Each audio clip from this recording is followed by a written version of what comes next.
You may have heard the NFL draft is on Thursday, the first round, second round, third round Friday, 4 through 7 on Saturday. So I'm excited. I love the NFL draft. I'm a little bit of a nerd looking at all the different mock drafts, getting ready for everything that's going to take place.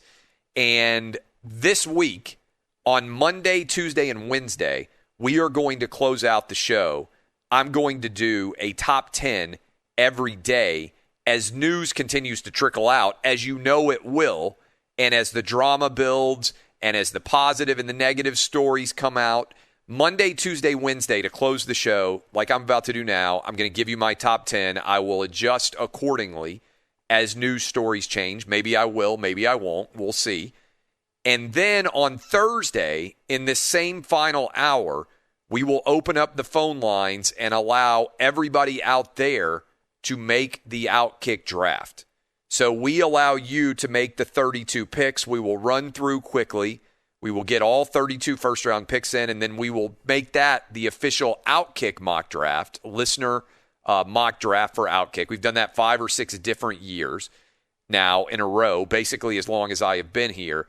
So just so you know, giving you a roadmap of where we're headed so far on the show, if you listen to the final hour of the show on Monday, Tuesday, Wednesday, Thursday, this will be a section where we will be doing a mock draft, and I'm starting with my top 10, okay?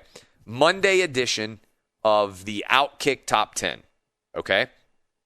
Here is what I believe is going to happen. Some of this is easy. Number 1 overall, Trevor Lawrence is going to go. I'm not even sure that we even make anybody make these picks in our OutKick mock draft because we know the number 1 overall pick is going to be Trevor Lawrence. And we know number 2 overall pick is going to be Zach Wilson. So basically, this is like getting points for writing your name at the top of a test when you were back in school in the day. So everybody's going to get at least 2 right in the mock draft. In the third spot, we already hear a little bit of the Ian Rappaport news, the drama. In the third spot, San Francisco 49ers. I think that the 49ers are going to take Mac Jones. All right? So 1, 2, and 3, I believe, are going to be quarterbacks. Trevor Lawrence, Zach Wilson, Mac Jones is going to go 3rd overall, okay? In the 4 spot, I believe it is going to be Kyle Pitts. I think ultimately that Kyle Pitts is going to be the number 4 overall pick. 5th spot, I come back around on this one. The Cincinnati Bengals are picking in the 5th spot, and I just look and think about it from this perspective. If you're a head coach and you're a GM, and you just lost your franchise quarterback to a torn ACL, awful hit, and you go draft Jamar Chase at wide receiver, and you leave Penei Sewell, who could be an incredible building block offensive lineman, off of your team, and then your quarterback gets hurt again, I think you probably get fired. Because everybody will say, what kind of idiot were you? You could have gone and built an offensive line that gave up the 3rd most sacks through 10 games for a rookie quarterback going all the way back to 2007. First 10 games, we had more sacks going on for Joe Burrow than almost anybody else in the last 13 or 14 years of football. And the situation was so bad that he got knocked out with a serious knee injury. To his credit, it seems like he's worked hard. He's going to be back and he's going to be fine. That's why I think that the Bengals are ultimately going to go with Penei Sewell at number 5 overall. Okay? In the 6th spot, I think as a result, the Miami Dolphins are going to get Jamar Chase. And so I think Jamar Chase will be the first wide receiver off the board, and I think he will be playing with Tua Tagovailoa down in Miami. In the 7 spot, the Lions kind of in a tough spot, right? But I think ultimately the Lions may be interested in trading out. But I don't really want to be – like I was loving mock drafts when guys predict trades because it's like, man, that's next level mock draft seriousness when you're like trying to make a trade. I'm going to say that the Lions stay where they are. And I think that the Lions are going to take – I think they're going to take Jalen Waddle. And that may be a little bit of a ridiculous reach, but I think that the Alabama wide receiver, look, they just lost Kenny Golladay. They went and they got Jared Goff. And at some point, they're going to have to put some talent around him. And so I think they are going to go with Jalen Waddle. Carolina Panthers at 8. I think the Carolina Panthers go and draft Justin Fields. And I'm a little bit apprehensive about this decision because that would mean that they would have Justin Fields, they would have Teddy Bridgewater, and they would have Sam Darnold. 3 first-round picks on the roster. That doesn't happen very often. But I feel like Matt Rule is going to have a roster that's a bit like college football, where you always have multiple 5-star quarterbacks. And if that happens, if Justin Fields goes 8, I think the Denver Broncos go Trey Lance at 9. And then I believe at 10, the Cowboys are going to go grab Patrick Surtain Jr., if you want me to pronounce it that way, who will actually be the first defensive player to come off the board. And if I'm correct about that, that would mean that the Giants probably would end up with Devontae Smith. That would be the 11th pick, though. How would you assess my top 10? What's a good over-under for top 10 to get Dub? Because I feel really good about my first 4. I think anything can happen once you get into that 5, 6, 7, 8, 9, 10 range. Yeah, especially when you consider some of the potential trades that we might see come Thursday night. I would say the team that to me feels like they really desperately would like to get out of the first round is the Lions at 7.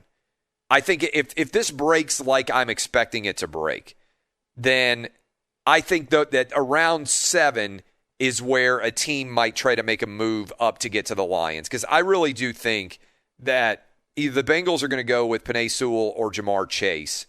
And maybe the Dolphins would be interested in trading if Chase is not there.